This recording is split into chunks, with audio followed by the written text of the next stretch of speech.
नमस्कार, मैं प्रदीप मिश्रा आपका स्वागत करता हूं न्यूज एमपीडी के खास शो होलिका दहन पे। सर्वप्रथम आप सभी को न्यूज एमपीडी की तरफ से होली की हार्दिक शुभकामनाएं। वैसे तो होली प्रेम का, भाईचारे का त्योहार है, लेकिन होलिका दहन में लोगों को ये कंफ्यूज रहते हैं अक्सर कि होलिका दहन कब करें, अंझा है या कभी 7 बजे का समय, कभी विभिन्न मुहूर्त होते हैं, लोग इसी में कंफ्यूज रहते हैं। कभी कभी वो 2 दिन त्योहार पड़ जाता है।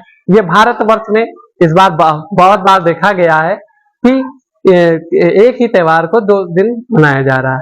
हमारे बीच आचार्य जी मौजूद है, हम इनसे बात करेंगे कि अब की बार 2025 का होलिका दहन का शुभ मुहूर्त क्या है और कितने बजे इसके पूजन करना चाहिए और इससे ये क्या लाभ है। सर बताओ, हमारे चैनल में आपका स्वागत है। हरिओम, मैं आचार्य गौरव कृष्ण शुक्ल। होलिका दहन का मुहूर्त 3 नियमों के आधार पर होता है। पहला, पूर्णिमा तिथि हो, दूसरा रात्रि का समय हो और तीसरा भद्रा बीत चुकी हो। पूर्णिमा तिथि यदि दिन में हो, रात में नहीं पहुंच रही है, तो जिस दिन रात्रि में पूर्णिमा तिथि मिलती है उस दिन की पूर्णिमा होलिका दहन के लिए मानी जाती है। और इस बार 13 मार्च 2025 को गुरुवार के दिन पूर्णिमा तिथि रात्रि में मिल रही है और भद्रा 10:37 तक है। इसलिए होलिका दहन का जो मुहूर्त है वह शुभ मुहूर्त रात्रि 10:37 के बाद 13 मार्च गुरुवार को होगा। अर्थात होलिका दहन 13 मार्च 2025 दिन गुरुवार को 10:37 के बाद किया जाएगा। और होलिका दहन में क्या करना चाहिए, क्या नहीं करना चाहिए लोगों को, समाज के लिए, इसकी भी जानकारी हम आपको दे देते हैं। होलिका दहन के दिन अपने घर से दोनों मुट्ठियों में आप पीली सरसों ले लें और उस मुट्ठी को बंद करके पूरे घर के चक्कर लगा लें और उसके बाद ले जाकर के उस पीली सरसों को होलिका में समर्पित कर दें। होलिका दहन के दिन उपटन भी लगाना चाहिए। उपटन लगाने के पश्चात निकले हुए शरीर के मल को आप जैसे ही होलिका महारानी में समर्पित करते हैं तो आपके भवन के लोगों के सभी प्रकार के रोग दोष दूर हो जाते हैं और सभी प्रकार के विघ्न पीली सरसों समर्पित मात्र करने से दूर होती है। अब जिनके घर में धन की बढ़ोतरी नहीं हो रही है, धन नहीं आ रहा है, धन आता है तो रुकता नहीं है, या धन से वृद्धि नहीं हो रही है, उनको चाहिए कि 5 फूलदार लौंग और 5 काली मिर्च लेकर के वह अपने अभी से पॉकेट में रखें और इसके बाद जब होलिका दहन हो तो उनको निकाल करके एक एक करके समर्पित कर दें। इससे आपके पॉकेट में धन की वृद्धि होगी, बैंक वृद्धि होगी, बैलेंस की वृद्धि होगी और धन कोष में आपके वृद्धि बनी रहेगी। यह 1 वर्ष तक होगा। इसके पश्चात पुनः 1 वर्ष करने से आपके जीवन में पुनः वृद्धि का योग बना रहेगा। इसलिए यह सारे कार्य होलिका दहन में किए जाते हैं। विशेष किसी भी जानकारी के लिए आप हमसे संपर्क कर सकते हैं। हमारा पता पातालेश्वर महादेवन मंदिर, आचार्य पीठाधीश्वर पंडित गौरव कृष्ण शुक्ल और हमारा फोन नंबर 9616209474। आचार्य जी, देखा गया है कि होलिका दहन की वजह कई कथाएं जुड़ी हुई है पौराणिक, और कई लोग कंफ्यूज रहते हैं कि क्यों होलिका दहन होता है और कब होली खेली जाती है, क्यों होली खेली गई। तो इसके विषय में कुछ हमारे जनता को बताइए।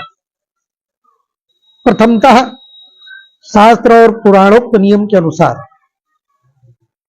होलिका दहन आप सबने सुना होगा, हिरण्यकश्यप का पुत्र है प्रहलाद, और प्रहलाद चूंकि नारायण भक्त था, इस कारण से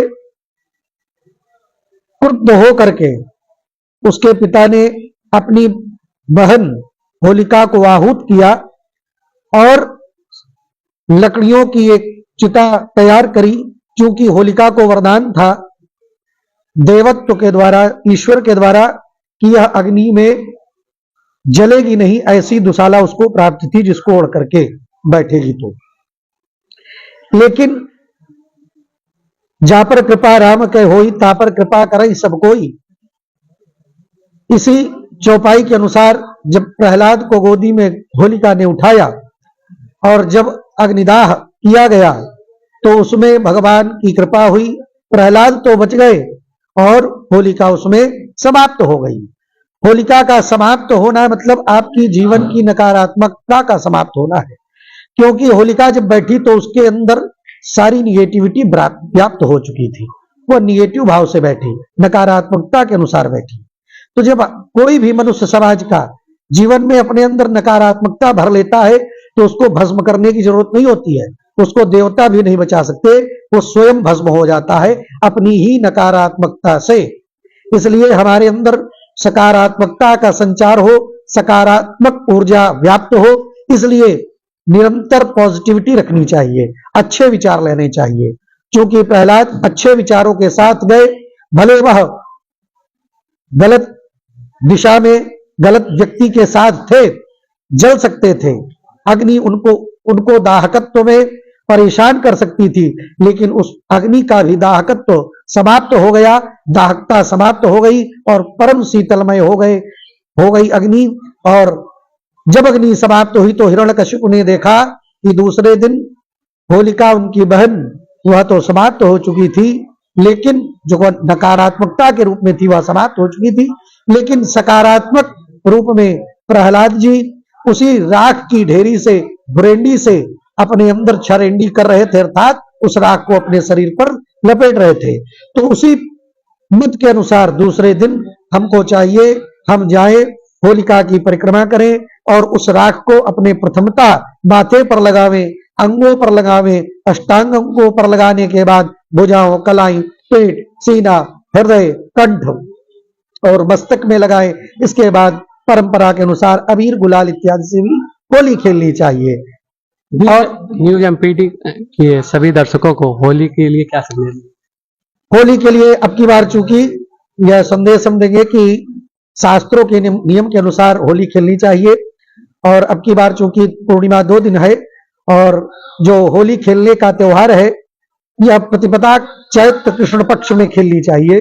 तो यह हमें एक दिन बाद अर्थात एक दिन का अंझा है अब की बार, और चैत्र कृष्ण पक्ष प्रतिपदा हमें 15 मार्च को मिल रही है। तो चैत्र कृष्ण पक्ष प्रतिपदा को हम सब लोग रंगों का पर्व मनाएं, ऐसे मनाएं कि हमें किसी प्रकार का किसी को नुकसान ना हो, किसी के अंगों का नुकसान ना हो, किसी के सामग्री का नुकसान ना हो और मानसिक सबका संतुलन बना रहे। ऐसे हम मिलजुल करके रंगों का पर्व मनाएं। अबीर गुलाल हो सके तो इस्तेमाल करें, यह जो पक्के रंग हैं इनसे बचें, क्योंकि यह हमारे लिए शारीरिक और मानसिक रूप से हानिकारक हैं। और सबके लिए यह प्रेम का त्योहार है, शत्रु भी इसमें मित्र बन जाते हैं। तो मित्रवत होकर के समाज में मित्रता का संदेश दें। रंगों का पर्व है, रंगों को उड़ाएं और हंसी खुशी से इस त्योहार को मनाएं। 15 मार्च को रंगों का पर्व मनाया जाएगा। चूंकि काशी में तो होली जलने के पश्चात ही 14 मार्च को चौसट्टी देवी की पूजा की जाती है, और काशी परंपरा में दूसरे ही दिन जैसे होली जली वैसे ही खेल ली जाती है, उसी के पश्चात होली का पर्व वहां पर मनाया जाता है।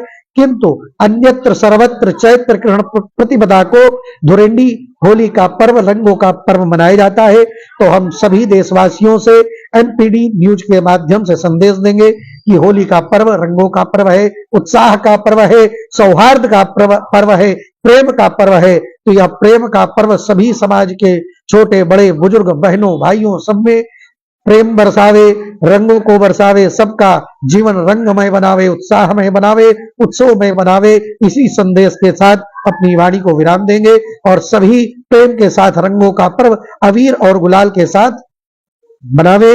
हरिओम, जय श्री राधे, हर हर महादेव। अभी आपने सुना हमारे बीच पंडित आचार्य गौरव शुक्ला जी मौजूद थे, जिन्होंने बताया कि होलिका दहन कब करना है और होली कब मनानी है। तो आप सभी शांतिपूर्ण तरीके से इस होली के पर्व को मनाइए। बने रहिए कैमरामैन गौरव शुक्ला के साथ, मैं Pradeep Mishra, news MPD live.